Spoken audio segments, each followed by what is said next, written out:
Okay so ये सारे जो क्वेश्चन है आपके यूजीसी नेट के हैं, राइट? अब इसको आप किसी ने ट्राई किया था ये वाला क्वेश्चन? इसको कैसे करना है? इसको सब्स्टिट्यूशन मेथड से करना है, बिकॉज मैंने आपको सिखाया है कि सब्स्टिट्यूशन मेथड कैसे करते हैं और कैसे अप्लाई होता है। किसी ने कोशिश किया था इसको करने की?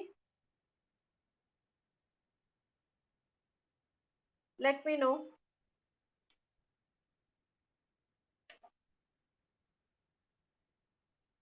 आया था? आया था? नहीं हुआ मैम, कोई बात नहीं। देखो इसको कैसे करेंगे। अब ऐसे क्वेश्चन को करना सिखाया था मैंने, क्योंकि सब्स्टिट्यूशन मेथड इंटीग्रेशन में क्या कहता है? ये कहता है कि आप सब्स्टिट्यूट करो। आपको सॉल्व करने नहीं आ रहा है तो कोई बात नहीं, यहाँ पे हमने क्या किया, late -2x equals to T मान लिया या यू मान लिया, कि -2x इक्वल्स टू यू है। Then differentiate with respect to x, differentiate करेंगे, -2 equals to d u by d x, ये आएगा d u by d x. यहाँ से dx निकाला, dx हमारा क्या हो गया, डी यू बाई -2। क्लियर? यहाँ तक क्लियर है? सब्स्टिट्यूट किया। अब यहाँ पे वैल्यू पुट करना स्टार्ट करेंगे। वैल्यू क्या पुट करेंगे? यहाँ पे इंटीग्रेशन 1 टू e की पावर -2 को हमने क्या माना था, u, और ये हो गया dx du by -2, right? Answer exam में ही। ओके कोई नहीं, ठीक है। अब हमने ये पढ़ा था कि e की पावर कुछ भी हो, e का इंटीग्रेशन e ही होता है। एक्सपोनेंशियल का इंटीग्रेशन एक्सपोनेंशियल ही होता है। तो इसका इंटीग्रेशन क्या होगा, eu, देन ये 1 -1/2 बाहर आ गया, ये 1 और 2 है। अब यहाँ पे u की वैल्यू रखो, -1/2, u क्या है हमारा, u हमने क्या रखा, -2। Just a minute, someone is waiting.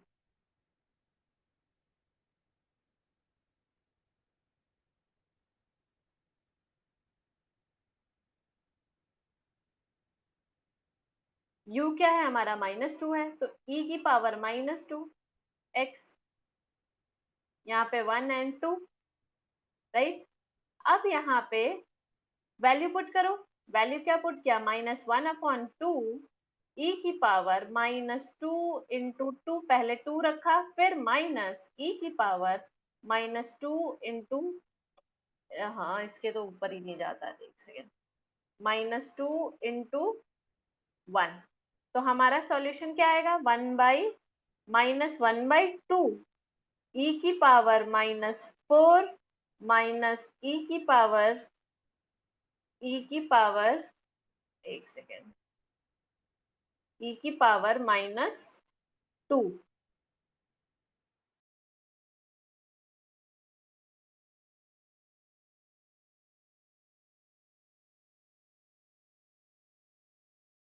हमारा क्वेश्चन क्या था, ये क्वेश्चन जो है ये 2020 जून 2025 में पूछा है। क्वेश्चन है limit 1 tends to 2, 1 to 2 e की पावर -2x dx। अब इसको सॉल्व करना है, तो सबसे पहले हमने इसका इंटीग्रेशन किया। इंटीग्रेशन कैसे करेंगे, बाय सब्स्टिट्यूशन मेथड। यहाँ पे -2x को हमने क्या मान लिया, u मान लिया, और फिर डिफरेंशिएट किया विद रिस्पेक्ट टू x, तो ये हो गया 2 equals to d u by d x, right? And dx की वैल्यू क्या हो गई, यहाँ से dx equals to d u by -2। अब यहाँ पे वैल्यू पुट कर दो ऊपर वाले लिमिट में, 1 to 2 e की power u D u by -2, क्योंकि -2 हमारा कांस्टेंट है तो बाहर आ गया, 1/-2 e की पावर u du। अब हमने इंटीग्रेशन में पढ़ा था कि एक्सपोनेंट का इंटीग्रेट करोगे तो वही वैल्यू आएगी, वही एक्सपोनेंट आएगा, तो इंटीग्रेशन के बाद भी हमारा यही वैल्यू आएगी। यानी कि -1/2 ई की पावर u। अब इसमें लिमिट लगाना है 1 से 2 तक, तो लिमिट लगाओ। पहले u को अपने फॉर्म में लाओ। u की वैल्यू क्या थी, यहाँ पे हमने u क्या रखा था, e की पावर -2x, राइट। देन 1 से 2। अब इसको फर्दर सॉल्व करो, जहां जहां x है वहां वहां 1 और 2 रखो। हमने पढ़ा था, क्या फॉर्मूला पढ़ा था, लिमिट कैसे सॉल्व होता है, f b minus f a, ये वाला फॉर्मूला कल पढ़ा था। तो सबसे पहले ऊपर वाला टर्म लिखो, यानी कि -1/2, सबसे पहले ई की पावर -2 के साथ 2 जाएगा, फिर माइनस ई की पावर -2 के साथ 1 जाएगा, राइट। अब यहाँ पे इसको मैं यहाँ लिख रही हूँ, इसका वैल्यू आएगा -1/2 ब्रैकेट में ई की पावर -4 माइनस ई की पावर -2। ठीक है। अब हम क्वेश्चन में चेक करेंगे, क्योंकि क्वेश्चन, एक बार हम क्वेश्चन में चेक करेंगे कि क्या ऐसे फॉर्म में लिखा है। तो लेट्स चेक कि ऐसे फॉर्म में आंसर आया है। माइनस, आंसर क्या है हमारा, -1/2 ई की पावर -4 माइनस ई की power -2। Let's check the answer.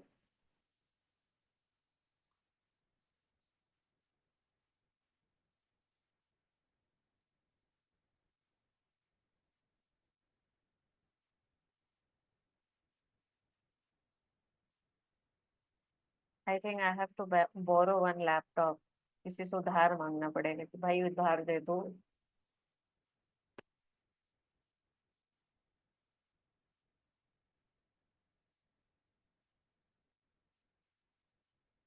Okay, देखो ऑप्शन में क्या क्या दिया है, ई की पावर -2 दिया हुआ है, -4, ये तो होगा ही नहीं। -1/2 ई की पावर -2 माइनस ई की पावर -4, लेकिन हमारा आंसर क्या आ रहा है, हमारा आ रहा है यहाँ ई की पावर -4 आ रहा है और ई की पावर -2 यहाँ पे आ रहा है। अब एक बात, जो हमारा आंसर आ रहा है ना, क्या हम उसको रीअरेंज करके लिख सकते हैं, हाँ लिख सकते हैं। जब हमने उसमें से माइनस कॉमन ले लिया, माइनस कॉमन ले लोगे ना, मतलब, अच्छा यहाँ पे मैं कर ही देती हूँ। हमने क्या, मेरा हम लोग का आंसर क्या आया था, -1/2 ई की पावर -4 माइनस ई की पावर -2। यहां से ना इसको रीअरेंज कर दो, ये माइनस बाहर आ जाएगा, तो माइनस माइनस प्लस हो जाएगा, तो 1/2 ई की पावर -2 माइनस ई की पावर -4, माइनस कॉमन ले लिया और ये अरेंज करके लिखा हुआ है। आपका थर्ड ऑप्शन सही है। क्लियर हुआ। इसको करो सब्स्टिट्यूशन, इंटीग्रेशन, आपका जो भी आ रहा है नेट के क्वेश्चन में, सब सब्स्टिट्यूशन मेथड पे आ रहा है। तो try to solve as many as question of the substitution. If you want question, just tell me, मैं आपको क्वेश्चन ग्रुप में प्रोवाइड कर दूंगी। क्लियर है। नाउ अब इस क्वेश्चन के बारे में देखते हैं, ये क्या क्वेश्चन है।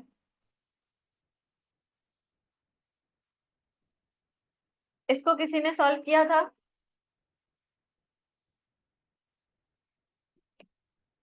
ये ट्राई किया था क्वेश्चन।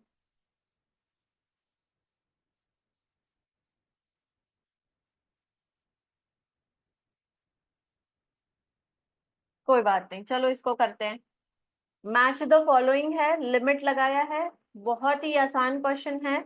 देखने में बस ऐसा लग रहा है कि ये नहीं हो पाएगा, लेकिन लेट्स ट्राई। यहाँ पे हम नहीं करेंगे, हम एक फ्रेश पेज पे करके आपको दिखाएंगे, राइट।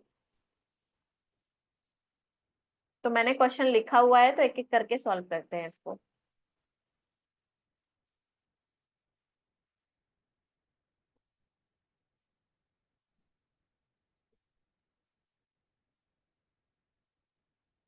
ओ गॉड, ओपन हो जाओ।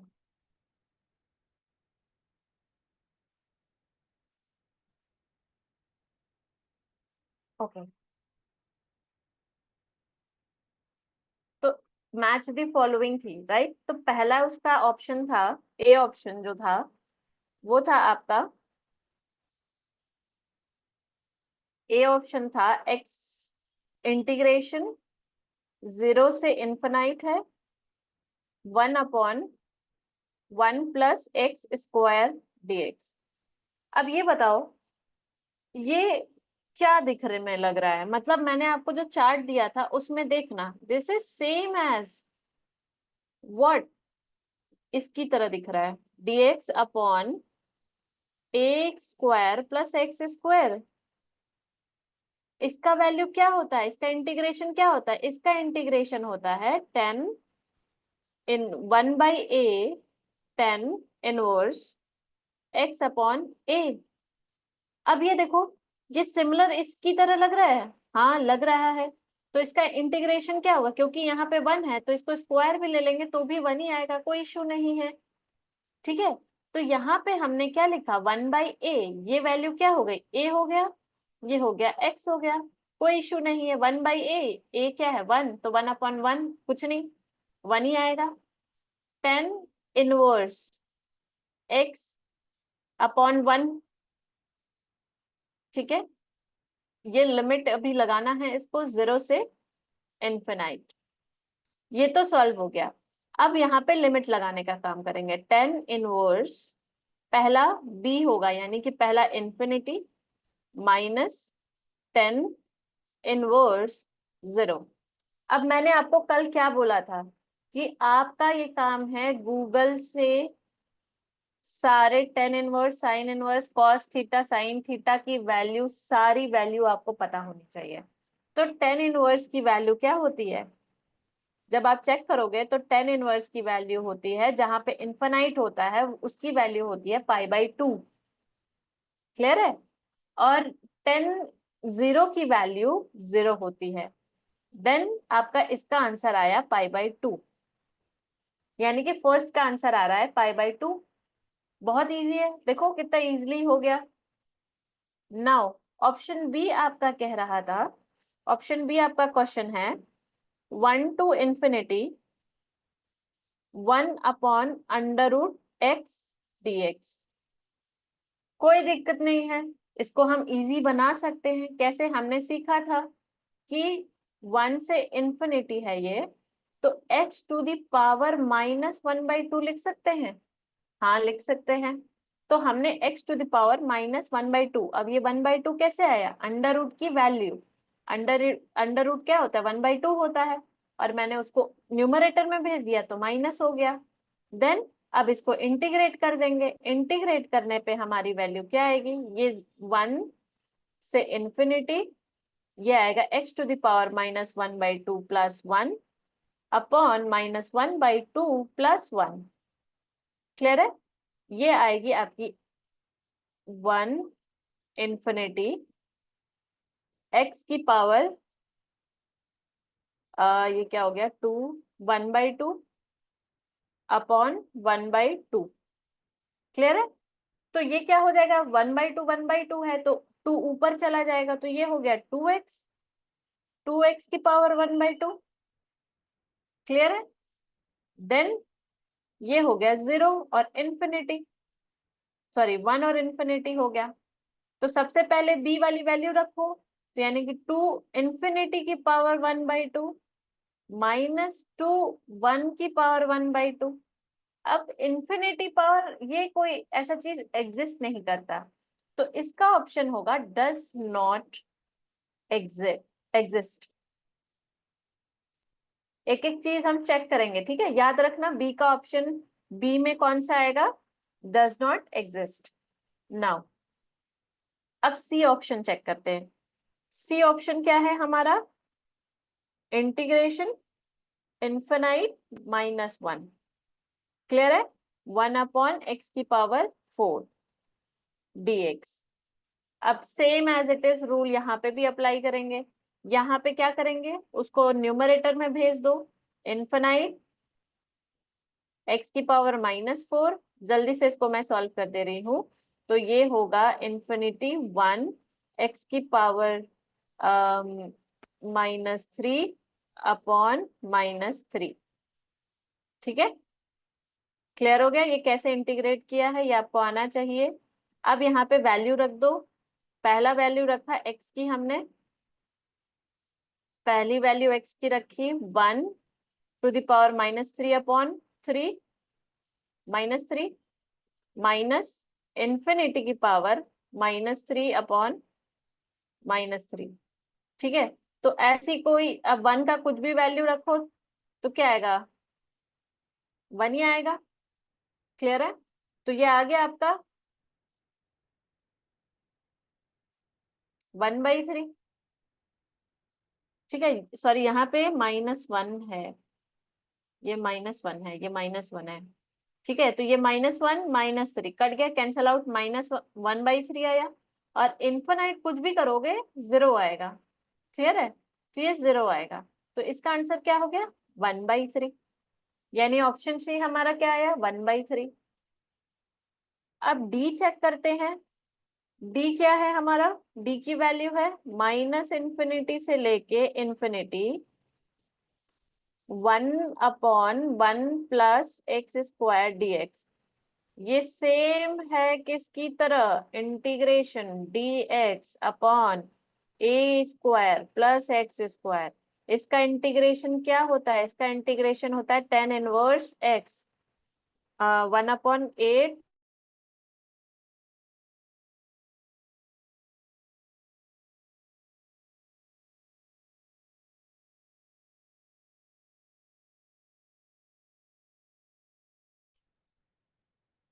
आई एम रियली सॉरी, पता नहीं ये क्यों हो रहा है बार बार। सो यहाँ पे वैल्यू रखो, इसका क्या आ गया, इसका आ गया 10 tan−1 x।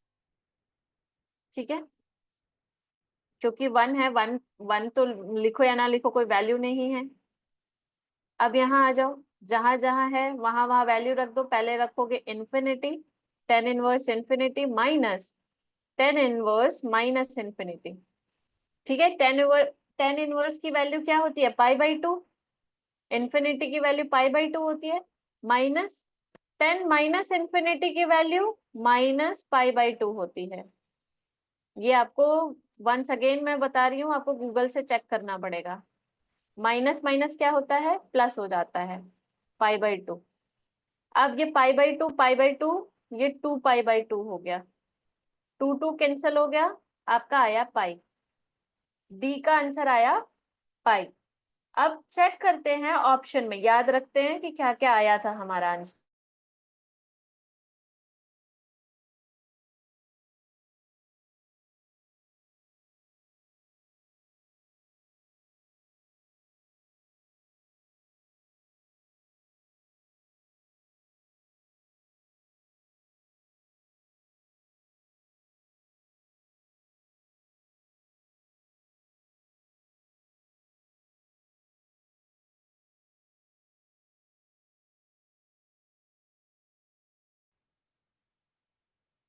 ओके, सो ये ऑप्शन देखते हैं। पहला ऑप्शन का आंसर क्या क्या आया था हमारा, पहले आंसर आया था आपका π/2।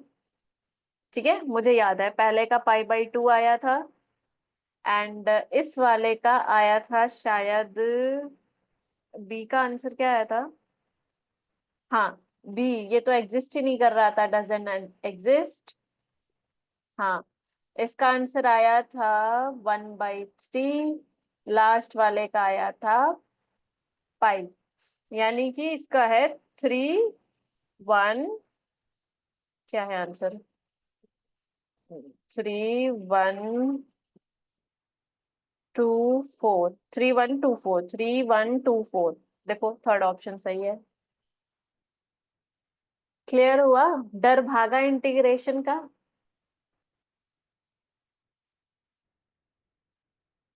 समझ में आया क्यों मैं पढ़ा रही थी tan थीटा और ये सब, क्योंकि अगर आपका ऐसे दे सकता है, आई एम डैम श्योर कि अगली बार अगर ये मैथमेटिक्स का इंटीग्रेशन का क्वेश्चन डालेगा तो मैक्सिमम ये tan sin cos θ डालना स्टार्ट करेगा, क्योंकि यहाँ तक तो इसने पूछ लिया, अब यही बचा हुआ है। ठीक है, अब यही बचा हुआ है।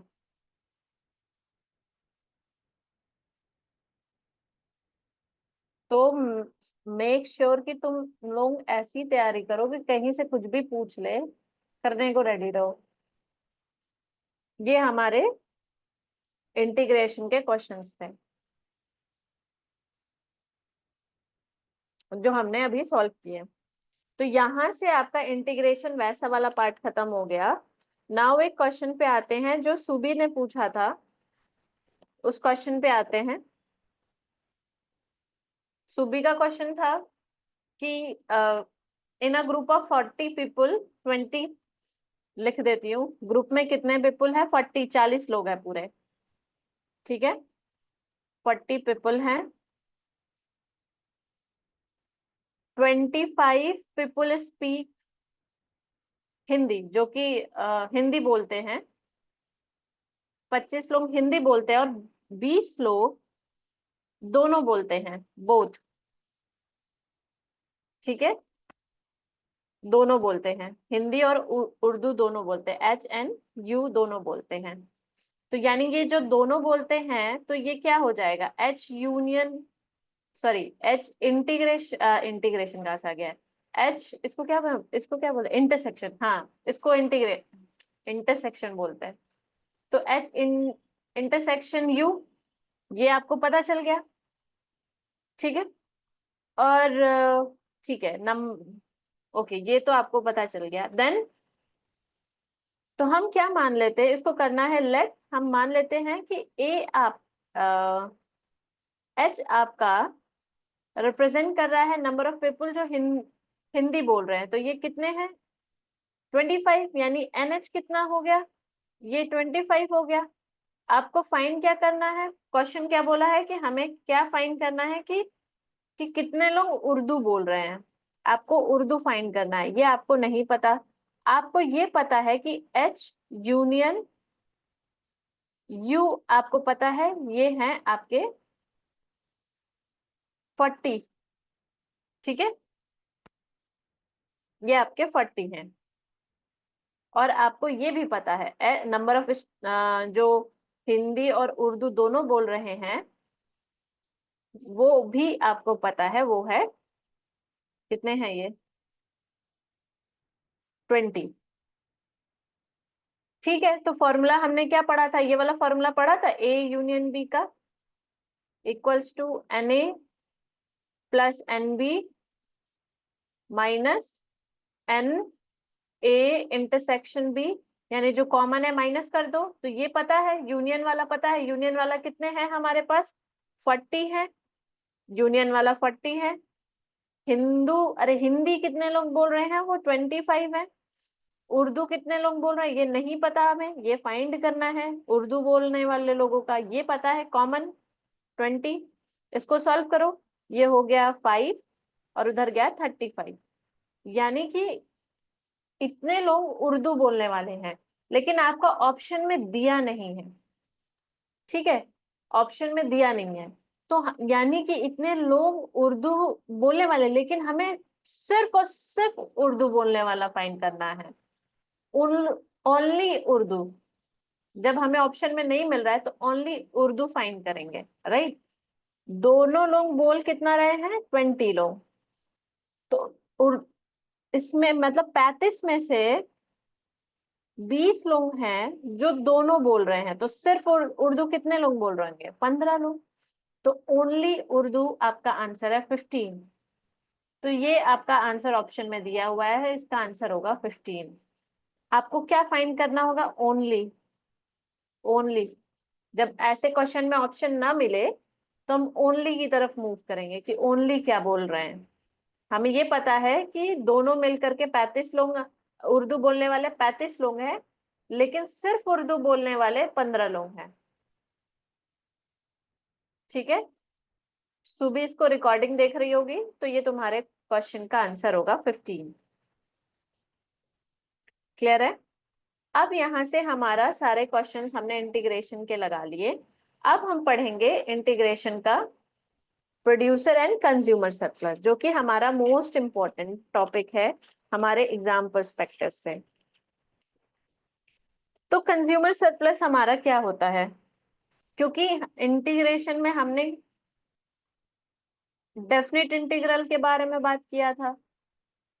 डेफिनेट इंटीग्रल क्या होता है? डेफिनेट इंटीग्रल आपका एरिया ऑफ द कर्व बताता है कि कर्व के अंदर की एरिया क्या है। टोटल कॉस्ट फाइंड करने में हम पता करते हैं, टोटल कॉस्ट का एरिया फाइंड करने में पता, consumer surplus, producer surplus find करने में पता करते हैं। ठीक है, तो कंज्यूमर सरप्लस क्या होता है? क्या होता है कंज्यूमर सरप्लस? पेमेंट करने के मतलब मैक्सिमम विलिंगनेस टू पे, मैक्सिमम विलिंगनेस टू पे माइनस मार्केट प्राइस। आप कितना देना चाहते हो? मान लो मेरे पास 100 रुपए हैं और मैं किसी वस्तु को खरीदने के लिए 100 रुपए देना चाहती हूँ, लेकिन उसका मार्केट में प्राइस सिर्फ और सिर्फ 70 रुपीज है। तो जो 30 रुपीज बच रहा है ये मेरा है कंज्यूमर सरप्लस। सरप्लस यानी प्रॉफिट। ठीक है, जो बच रहा है हमारा। ठीक है, अब कंज्यूमर सरप्लस ग्राफ की तरह से समझते हैं कि इसको डिनोट कैसे करेंगे। ये हमारा ग्राफ हो गया, डिमांड फंक्शन हो गया। ठीक है, हमेशा याद रखना कि डिमांड, और ये हमारा जो, अच्छा मैं बताती हूँ, ये हमारा प्राइस हो गया, ये प्राइस हो गया P0 X0। डिमांड के नीचे वाला जो पोर्शन होता है ये आपका कंज्यूमर सरप्लस बताता है। तो कंज्यूमर सरप्लस क्या होता है?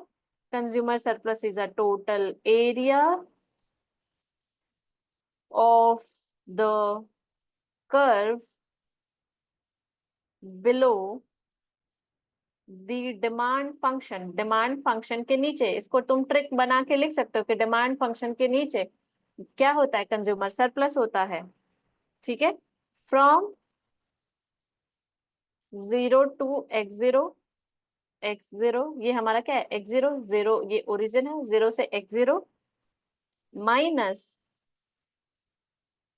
Minus the area of the rectangle. जैसे मैंने इसको नाम दिया PA, इसको दिया B, तो पूरा एरिया कितना हो गया? पूरा एरिया है हमारा OAB X0 minus OPB X0। Minus कर देंगे तो हमारा आएगा AP, नहीं, हमारा क्या आएगा? P0AB। ये हमारा कंज्यूमर सरप्लस हो, यानी इतने एरिया में से मैंने इस वाले एरिया को माइनस कर दिया, तो जो बच रहा है वो हमारा क्या है? Consumer surplus. बच क्या रहा है? ये वाला जो पोर्शन है, ये वाला जो पोर्शन है ये हमारा है कंज्यूमर सरप्लस। क्लियर है? अब एरिया निकालने के लिए, इसका एरिया निकालने के लिए हम यूज करेंगे डेफिनेट इंटीग्रल, यानी लिमिट डालेंगे, इंटीग्रल्स। मैंने देखो कंसेप्ट भी आपको पढ़ा दिया कि कंज्यूमर सरप्लस होता क्या है। ठीक है, अब इसका क्वेश्चन देखते हैं कि कैसे आएगा क्वेश्चन। अगर कुछ ना समझ में आया बीच में मेरे से पूछ लेना, ठीक है? ओके, अब जैसे क्वेश्चन है, इफ द डिमांड फंक्शन तुम्हें दिया हुआ है P equals to 35 minus 2x minus x square, and demand दिया हुआ है, यानी क्वांटिटी डिमांडेड दिया हुआ है X0 इक्वल्स टू 3। देखो ये प्रीवियस ईयर क्वेश्चन पेपर का ही है, कहीं ना कहीं से ऐसे क्वेश्चन पूछते हैं। तो आपसे पूछा है व्हाट इज कंज्यूमर सरप्लस, कोई बात नहीं। तो सबसे पहले हमें क्या फाइंड करना है? हमें सबसे पहले यहाँ पे फाइंड करना है प्राइस। प्राइस क्या होता है? 35 माइनस 2x, एक्स की जगह पे वैल्यू रखो, इंटू 3 माइनस 3 का स्क्वायर। ये हो गया 35 माइनस 6 माइनस 9। ये क्या आएगा? p की वैल्यू क्या आएगी? -6 माइनस 9, दैट इज, ये हो गया 15, 20, यानी प्राइस हो गया 20। यानी कि इधर जो हमारा प्राइस आया था ये है 20 और ये है हमारा 3। ठीक है, अब हमें क्या फाइंड करना है, ये वाला एरिया फाइंड करना है। तो ये वाले पूरे एरिया में से पूरे एरिया का इंटीग्रेशन करके हम इसका इस वाले एरिया का इस वाले एरिया को माइनस कर देंगे। इस वाला एरिया कैसे पता चलेगा, पूरा इंटीग्रेशन करेंगे। इंटीग्रेशन क्या करेंगे, ये हमारा कर्व क्या है, ये हमारा कर्व डिमांड फंक्शन है ना। ये हमारा जो कर्व है ये है 35 minus 2x minus x square. इसको इंटीग्रेट करो, इसको इंटीग्रेट करेंगे, लिमिट डालेंगे कहाँ से, 0 से x 0 तक, और x 0 क्या है यहाँ पे 3 है।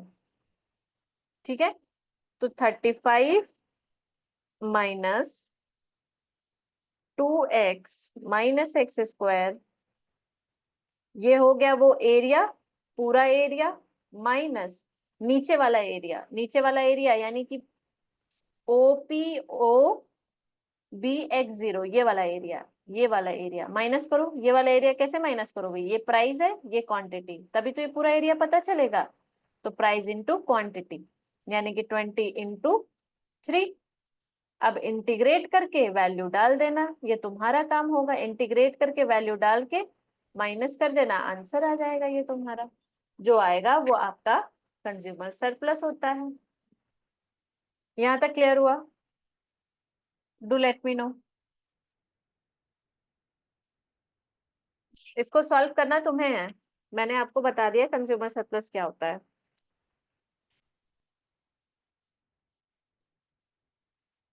ओके, अभी इसका अगर तुम्हें ग्राफ बनाने को दिया जाए तो, फॉर एग्जाम्पल अगर तुम कोई सब्जेक्टिव पेपर दे रहे हो, तुम्हें ग्राफ बनाना हो कंज्यूमर सरप्लस का, तो कैसे, जैसे IES पेपर में कंज्यूमर सरप्लस का ग्राफ बनाने, मेरे से तो लाइन भी नहीं आ रहा है, ग्राफ बनाने को दे दिया, तब कैसे बनाओगे।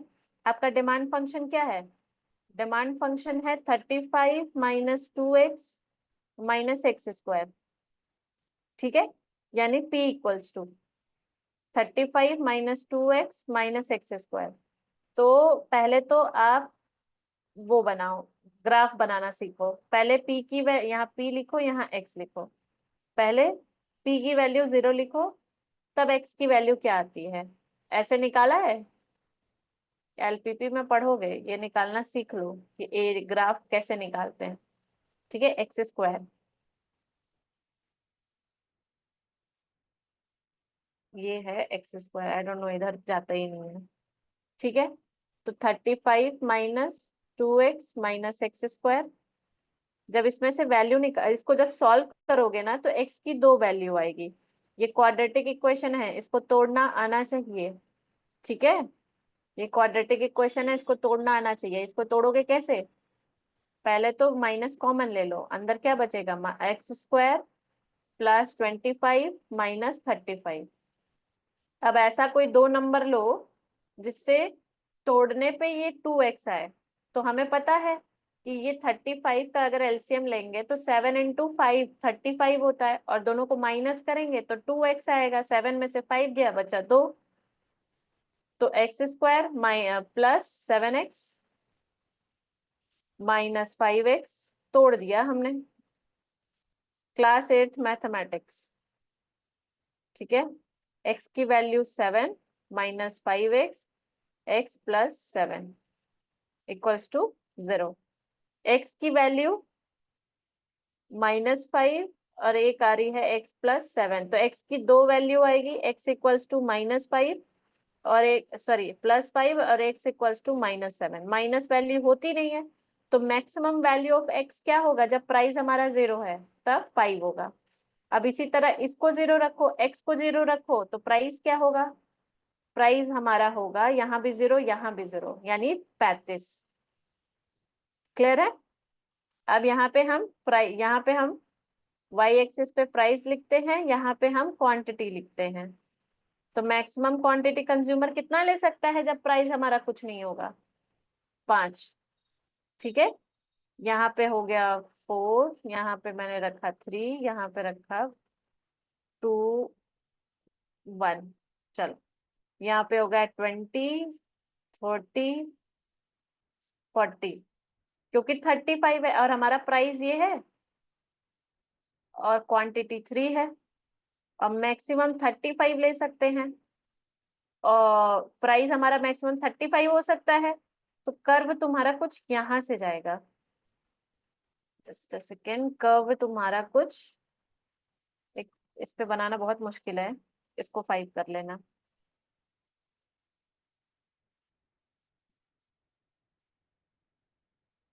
कर्व तुम्हारा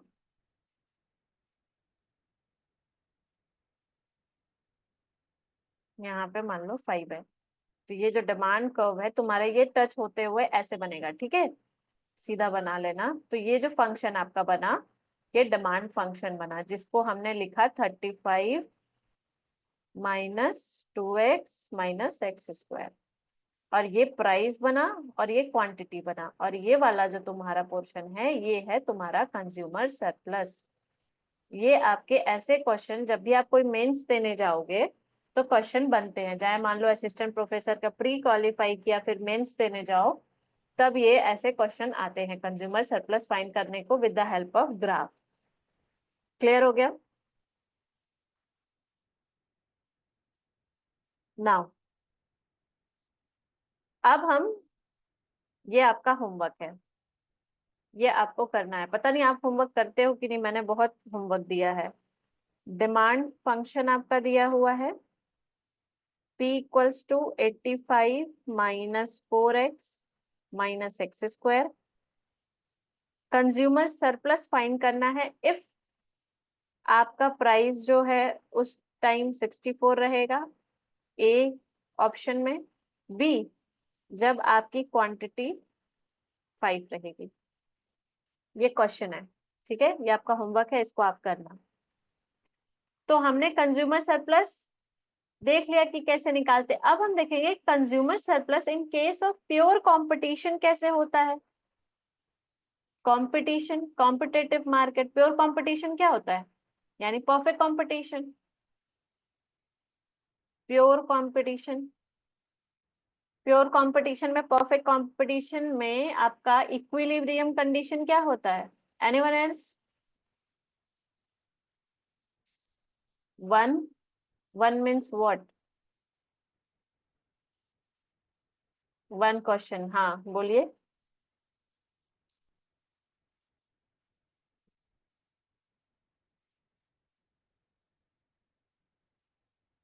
इसके पहले क्वेश्चन में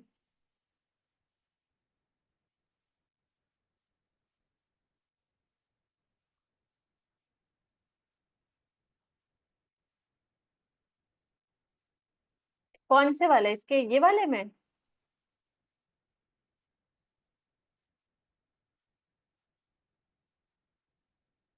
हाँ हाँ, ग्राफ में क्या? पूछो पूछो, क्या पूछना है पूछो।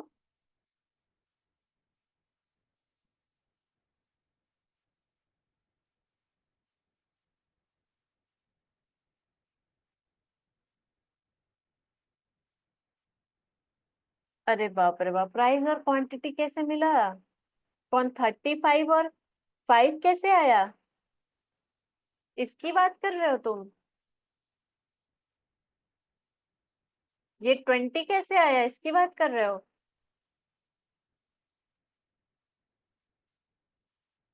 प्राइस कैसे आया? एक्स की वैल्यू डाल के, एक्स की वैल्यू, एक्स क्या है 3, तो ये 35 -2x -x²। यहाँ पे एक्स की वैल्यू डालो, 35, ये तो दिखाया है मैंने, इंटू 3 -3 का स्क्वायर, यानी 35 -6 -9, ये कितना हो गया? 35 -15, 20। p इक्वल्स टू 20, ठीक है, ओके। तो प्योर कंपटीशन का इक्विलिब्रियम कंडीशन क्या होता है? जहां पे डिमांड, डिमांड बताओ बताओ, जहां पे डिमांड एंड सप्लाई इक्वल होता है, राइट?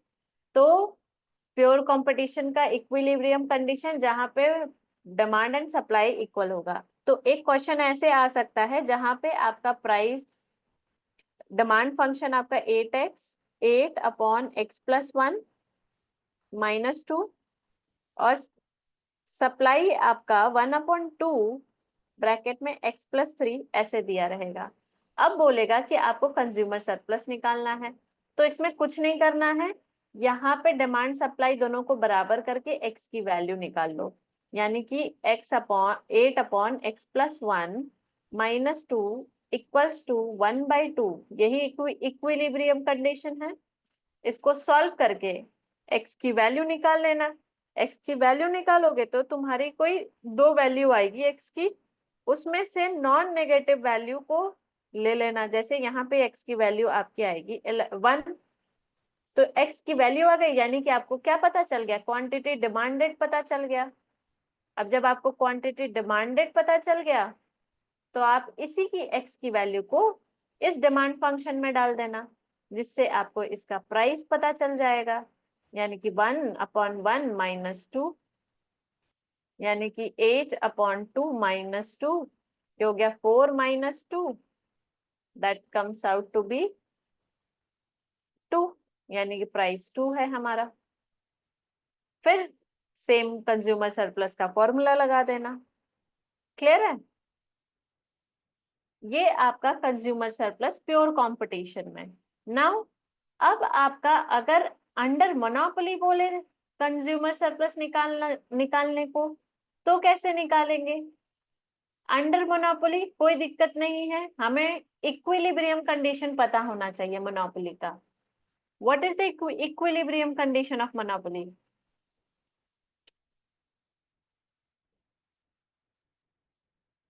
क्या होता है मोनोपोली का इक्विलिब्रियम कंडीशन? पढ़ रहे हो? मैंने कितनी बार बोला था कि साइमल्टेनियसली पढ़ते रहो।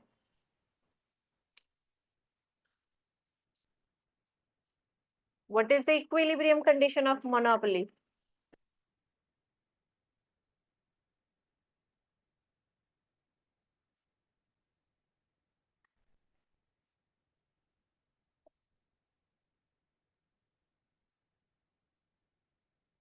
Yashi and Vivek, what is the equilibrium condition?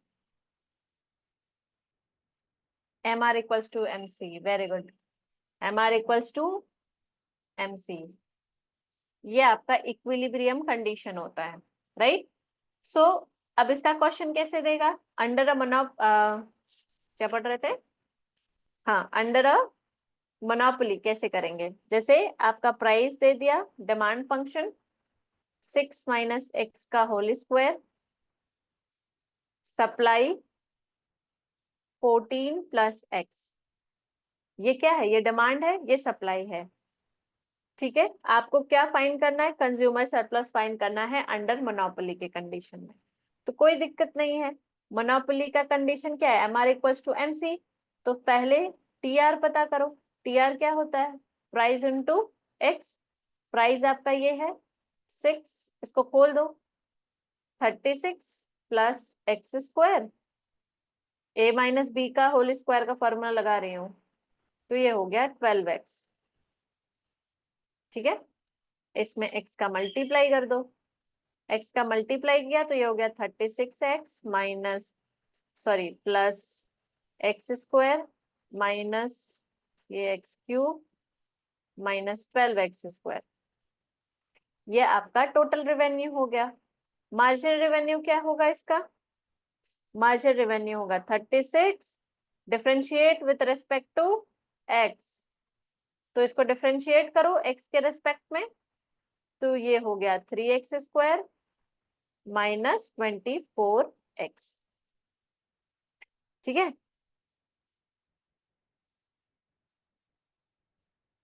Minus 24x।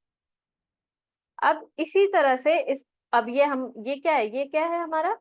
ये MR आ गया, और ये आपका है, ओके, ये आपका क्या है? ये सप्लाई है। तो हमें क्या पता है? मोनोपोली में कोई भी सप्लाई कर्व नहीं होता है, there is no supply curve under the monopoly. तो प्राइस के ऊपर वाला ही जो होता है वो आपका MC, वही सप्लाई कर्व होता है, दिस वन। अगर ये प्राइस है तो इतना पोर्शन आपका सप्लाई शो करता है। ठीक है, यानी कि ये जो है आपका सप्लाई इज नथिंग बट क्या, मार्जिनल कॉस्ट है आपका, ये आपको पता है मार्जिनल कॉस्ट। अब दोनों को इक्वेट कर देना, M R equals to M C करके, इक्वेट करके एक्स की वैल्यू निकाल लेना, एक्स की वैल्यू पता चल जाएगी तो इस वाले प्राइस में फंक्शन में डाल के प्राइस पता कर लेना, प्राइस भी पता चल गई, फिर कंज्यूमर सरप्लस का फॉर्मूला लगा देना, सिंपल। ये दोनों तीनों कंडीशन मैंने आपको बता दिया कि अंडर मोनोपोली कैसे होता है, अंडर प्योर कंपटीशन कैसे होता है, क्योंकि एग्जाम्स में क्वेश्चन आते हैं। जब अंडर मोनोपोली लिख करके आएगा कि what is the consumer surplus under the monopoly, तो पहले एमआर निकालना फिर एमसी निकालना, दोनों को बराबर करके वहां से क्वांटिटी डिमांडेड निकालना, देन उसको प्राइस में पुट कर देना, प्राइस में पुट करोगे तो आपका प्राइस की वैल्यू पता चल जाएगी, फिर फर्दर आप कंज्यूमर सरप्लस का फॉर्मूला लगा देना। क्लियर है यहाँ तक?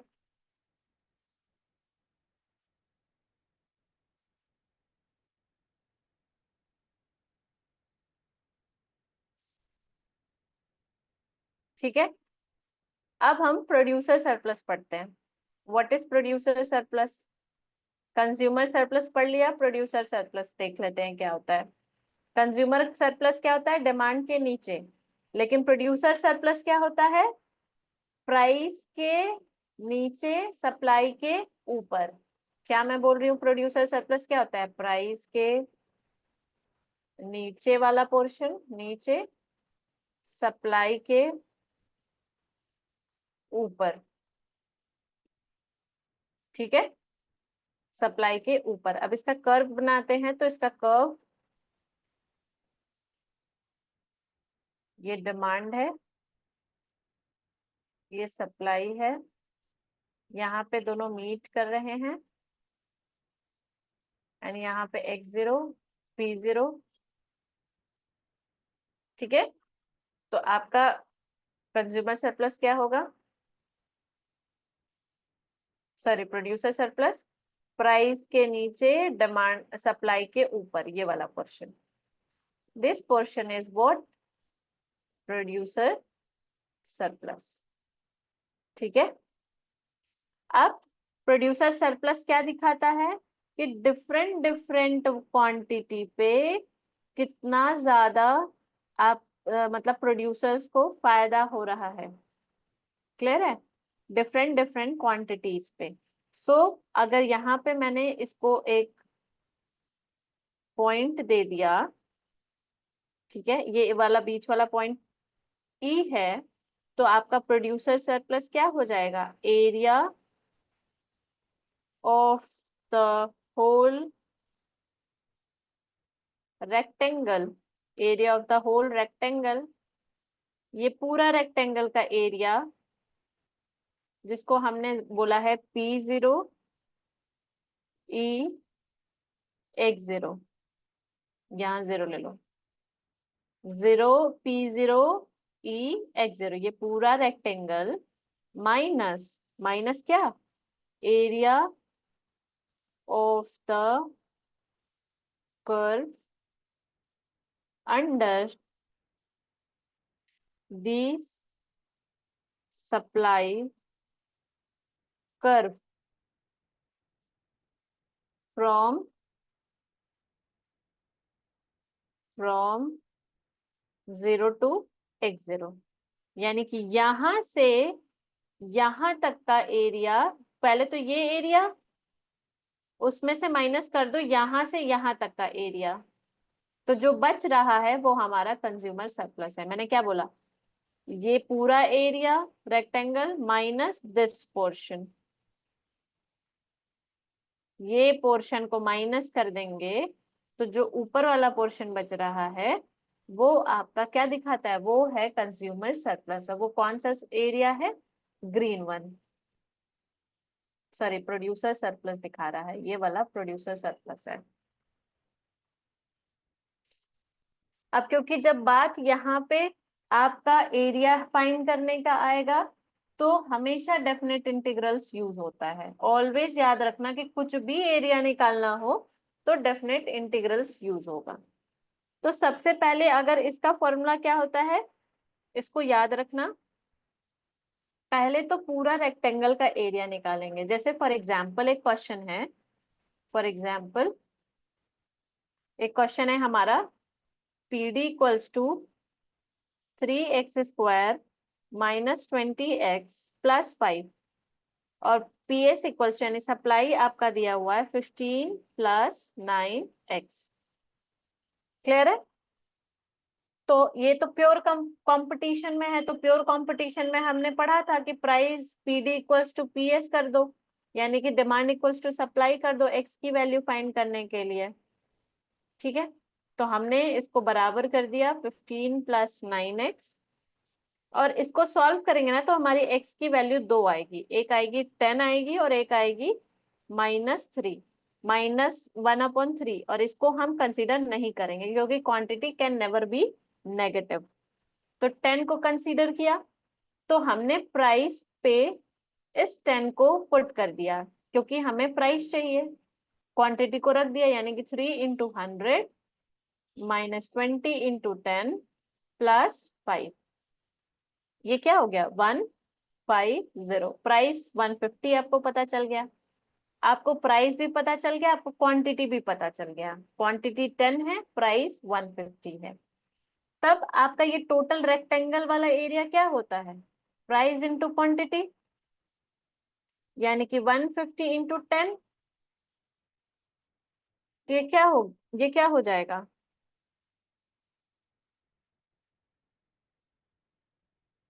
बताओ। 150 ये सही आ रहा है, 300 -2, सॉरी ये 150 नहीं होगा, 105 होगा, 105। 100 + 5 करोगे ना तो 105 आएगा, तो ये 105 × 10, यानी कि जो रेक्टेंगल का एरिया है वो पूरा इतना है। क्वांटिटी रेवेन्यू आपका टोटल रेवेन्यू आपको पता चल गया, यानी कि ये जो रेक्टेंगल है, ये जो रेक्टेंगल है, ये पूरा रेक्टेंगल का एरिया आपको पता चल गया, जो कि टोटल रेवेन्यू है 1050। उसमें से आपको ये वाले एरिया को माइनस करना है, तो ये वाला एरिया माइनस करना है, तो ये वाले एरिया का डेफिनेट इंटीग्रल निकाल दो। अब यहाँ पे याद रखने की क्या बात है कि यहाँ पे आप प्रोड्यूसर सरप्लस में सप्लाई साइड को इंटीग्रेट करोगे, नॉट डिमांड को। डिमांड फंक्शन को इंटीग्रेट नहीं करना है, हमेशा याद रखना सप्लाई फंक्शन को इंटीग्रेट करना है। तो सप्लाई फंक्शन क्या है, 15+9x। इसको इंटीग्रेट करो 0 से 10 तक, फिर इंटीग्रेट करने के बाद इसकी वैल्यू आपकी आएगी, ये हो गया 15, 0 से 10 +9/2 x²। इसको सॉल्व करोगे ना तो x की ये पूरा वैल्यू आएगा 600, यानी कि टोटल रेवेन्यू, टोटल रेक्टेंगल आपका टोटल रेवेन्यू है 150, जिसमें से एरिया का जो रेवेन्यू आ रहा है वो है 600, तो प्रोड्यूसर सरप्लस आपका होगा 450। क्लियर है? तो प्रोड्यूसर सरप्लस का फॉर्मूला अगर आपको लिखना है तो वो होता है P × x माइनस लिमिट, मान लो कोई लिमिट a और b है, यहाँ पे सप्लाई फंक्शन, जो कि कंज्यूमर सरप्लस में उल्टा था। यहाँ तक क्लियर है?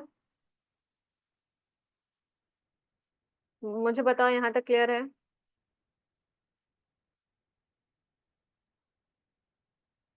ओके, तो यहाँ पे आपका पूरा इंटीग्रेशन फिनिश, यानी अब इंटीग्रेशन के जितना भी मैंने बताया, अब आपको क्वेश्चन में दूंगी, क्वेश्चन ही करना है। यू वांट, मैं सैटरडे संडे पूरा आपको इंटीग्रेशन का क्वेश्चन दूंगी, सब आपको करके फिर मैं से मंडे से मिलना, यानी कि अभी तो कल की क्लास है, लेकिन आपको मैं इंटीग्रेशन पूरा पूरा आपका कंप्लीट हो गया।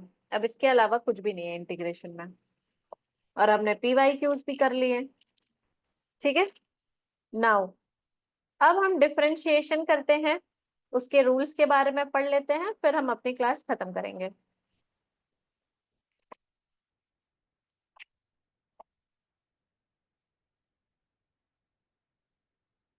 Just a second, yes.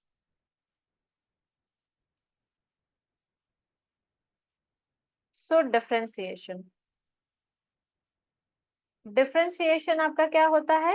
Differentiation basically आपको बताता है रेट ऑफ चेंज, कि कोई चीज कैसे चेंज हो रही है, किस दर से चेंज हो रही है, क्या रेट है।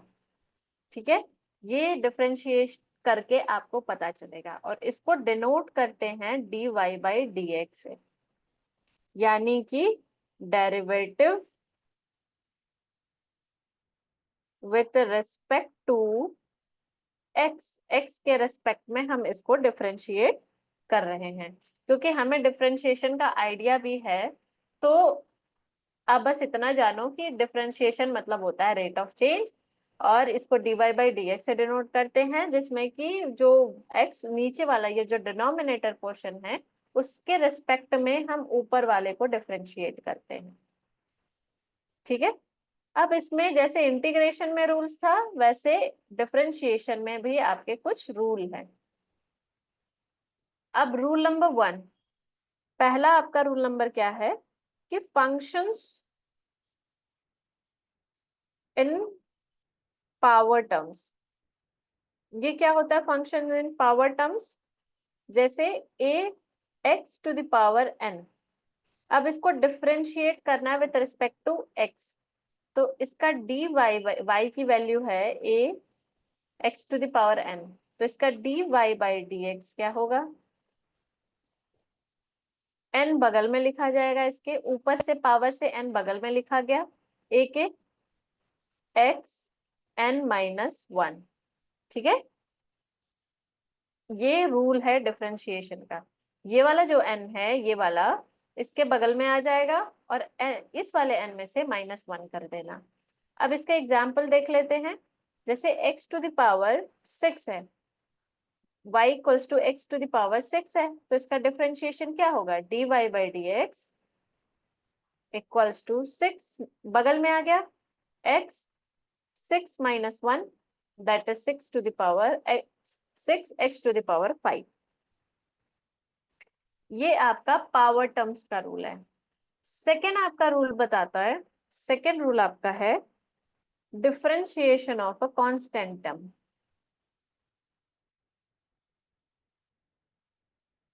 Of constant term,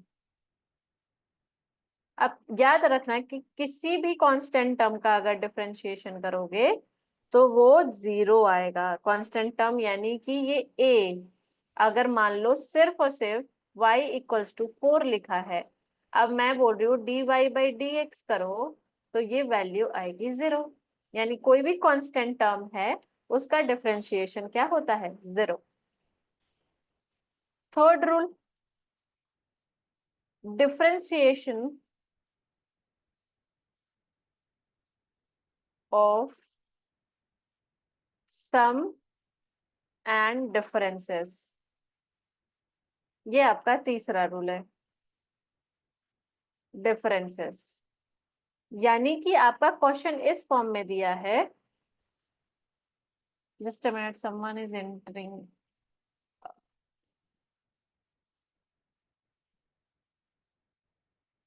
okay,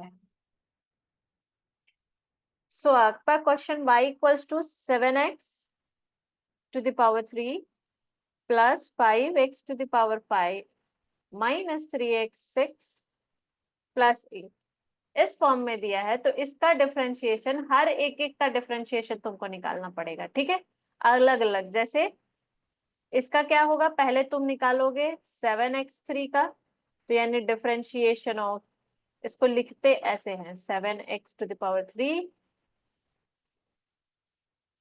minus 3x to the power 6 plus 8।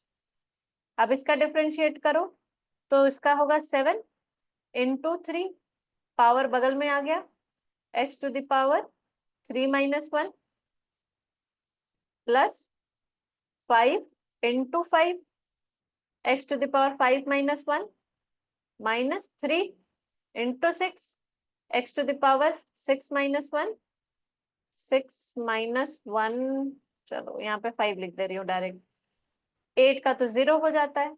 यहाँ क्या हो जाएगा, ये हो गया 21 एक्स स्क्वायर प्लस 25 एक्स की पावर 4 माइनस 18 एक्स की पावर 5।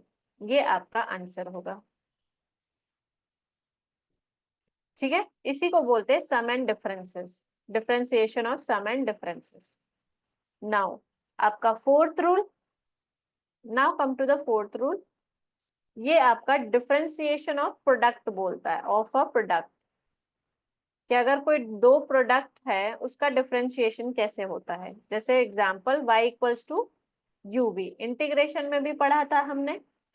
तो dy बाई डी एक्स, मतलब इसको differentiate with respect to x, इसका क्या होगा, पहले लिखोगे first term u, differentiation of v term plus second term differentiation of u term.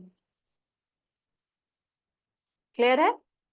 Example, example से समझते हैं कि अगर मान लो कोई तुम्हारा क्वेश्चन है log x की पावर x स्क्वायर। अब इसको, ये दो टर्म है, ये एक पहला टर्म, ये दूसरा टर्म।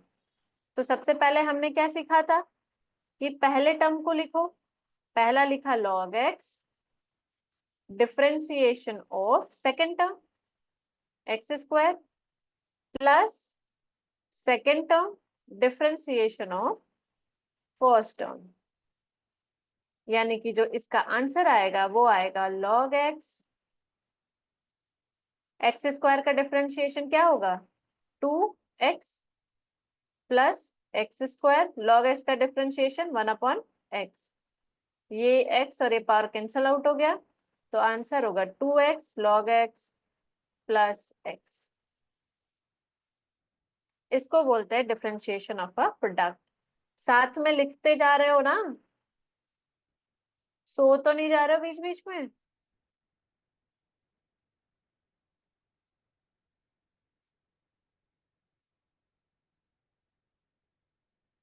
सिक्स्थ रूल आपका, रूल नंबर 6, ये आपका आता है कोसेंट, कि अगर कोई डिवीजन में हो तो कैसे पता चलेगा, मतलब उसका क्या डिफरेंशिएशन होता है। For example u upon v, इसका फॉर्मूला है, देन इसका dy बाई dx क्या निकलेगा, v ऊपर का सेम है, du बाई dx, पहले u का डिफरेंशिएशन, v को आगे लिख के u का डिफरेंशिएशन माइनस, फिर u को लिखेंगे, फिर v का डिफरेंशिएशन अपॉन dx, और इन सब का होल v स्क्वायर, डिनोमिनेटर का स्क्वायर। ठीक है ना। रूल नंबर 7 क्या है, 6 तक पढ़ लिया, अब रूल नंबर 7 पढ़ेंगे। ठीक है, ये बता दिया 6 7, ओके हाँ। ये क्या रूल कहता है, when one thing affects another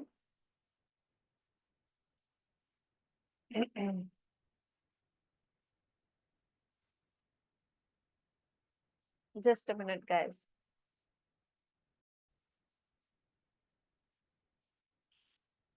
when one thing affect another through something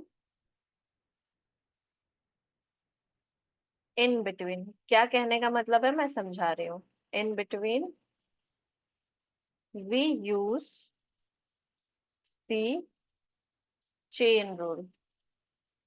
इसको क्या कहते हैं, चेन रूल। मतलब जैसे, जैसे हमारा, इसको समझना, मतलब कोई चीज आपको डायरेक्टली नहीं इनडायरेक्टली अफेक्ट कर रहा है, तो उसका उसको उसका डिफरेंशिएशन हम कैसे फाइंड करेंगे, चेन रूल के मेथड से। जैसे कंजम्पशन हमारा डायरेक्टली टोटल यूटिलिटी को इफेक्ट नहीं कर रहा है, लेकिन कंजम्पशन हमारा इनडायरेक्टली, डायरेक्टली इनकम को इफेक्ट कर रहा है, और इनकम हमारा टोटल यूटिलिटी को इफेक्ट कर रहा है।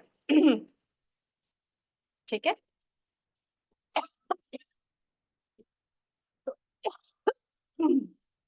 ये हमारा रूल नंबर 7 है। अब इसको फाइंड कैसे करते हैं, dy by dx dy by dz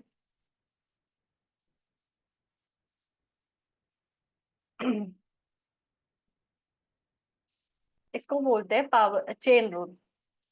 कि पहले अगर इसका हम क्वेश्चन सॉल्व करेंगे, डोंट वरी। पहले हमने इनकम को डिफरेंशिएट किया विथ रिस्पेक्ट टू इनकम, फिर उसको कंजम्पशन को डिफरेंशिएट किया, मतलब दोनों को हम डिफरेंशिएट करें। ये फॉर्मूला लिख लो, मैं इसका एग्जांपल अभी कराऊंगी ना तो समझ में आएगा। क्लियर है? इसका एग्जांपल मैं कराऊंगी। dy by d x equals to, जैसे कोई टर्म है, जैसे एक इसके अंदर एक रूल और आता है जिसको बोलते हैं expression in bracket, power expression in bracket, power expression in bracket. जैसे y equals to 3 + 2x square power 3। ठीक है, तो अब ऐसी चीजों को कैसे सॉल्व करोगे? जितना अंदर जा जाके डिफरेंशिएट करोगे वैसे ही डिफरेंशिएट होगा। जैसे सबसे पहले आपको क्या दिख रहा है, ये 3, तो सबसे पहले मैंने 3 लिखा है, डिफरेंशिएट कर रही हूँ मैं, differentiate with respect to x, तो सबसे पहले ये डिफरेंशिएट होगा, 3 लिखा आएगा, अंदर का टर्म सेम लिख देना, और 3 - 1 2। अब अंदर जाओ, अंदर गए, x का टर्म के साथ कौन है, ये वाला 2x स्क्वायर, इसको डिफरेंशिएट किया, 2 × 2 × 2 x 2 - 1।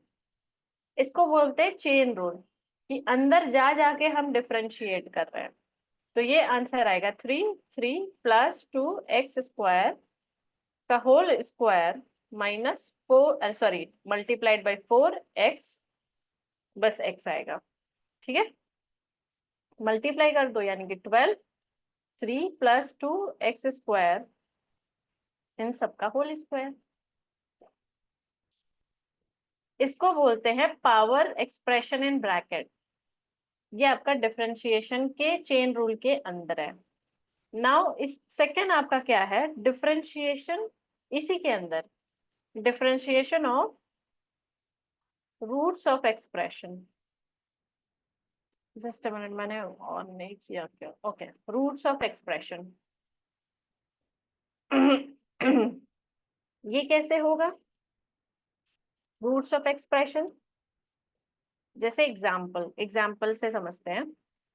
y equals to 1/√8x³ + 5। अब यहाँ पे आपका आएगा सब्स्टिट्यूशन मेथड। डिफरेंशिएशन में भी सब्स्टिट्यूशन मेथड होता है, राइट? यहाँ पे हमने बोला कि लेट 8x, इसको पूरा डिफरेंशिएट तो तुम अभी कर नहीं पाओगे, तो इसको हम कैलकुलेशन को इजी करने के लिए हमने ये बोला कि let x⁵ 8x³ + 5x equals to u। अब डिफरेंशिएट करो du/dx, ये हो गया आपका 24x + 5। ठीक है, ये किया। अब हमने ये वाला टर्म ले लो, इस पे वैल्यू पुट करो, 1/√u, यानी y इक्वल्स टू क्या आया, 1/√u। इसको डिफरेंशिएट करो, y equals to 1/1/2, y equals to 1/-1/2 dy/du, ये हो गया -1/2 u -1/2 -1, ये कितना हो जाएगा, -1/2 u⁻³ -3/2। ये आपका dy/du हो गया। अब आ जाओ चेन रूल। चेन रूल क्या कहता है कि dy/dx इक्वल्स टू उसके अंदर जो टर्म है, यानी कि du/dx, पहले u को डिफरेंशिएट किया x से, फिर क्या बोल रहा है dy बाई dx, u को डिफरेंशिएट किया x से, फिर हमने इसमें y को डिफरेंशिएट किया, ये वाले टर्म को लिखो u से। यहां तक समझ में आया? ये इसको बोलते चेन रूल। चेन रूल का मतलब क्या होता है? चेन बना है सॉल्व करने का, कि मैंने पहले u के रेस्पेक्ट में किया, फिर x के रेस्पेक्ट में किया, फिर दोनों को सॉल्व कर दिया। हमने चेन रूल कहाँ देखा है? इलास्टिसिटी में। ठीक है, इलास्टिसिटी में चेन रूल लगता है। तो यहाँ पे वैल्यू रख दो। यहाँ पे वैल्यू क्या होगी? पहली वैल्यू होगी -1/2, u -3/2, और ये हो गई, और ये दूसरा हो गया 24x + 5। अब यहाँ पे u की वैल्यू रख दोगे, आपको आंसर मिल जाएगा। ये चेन रूल है। अगर ये नहीं समझ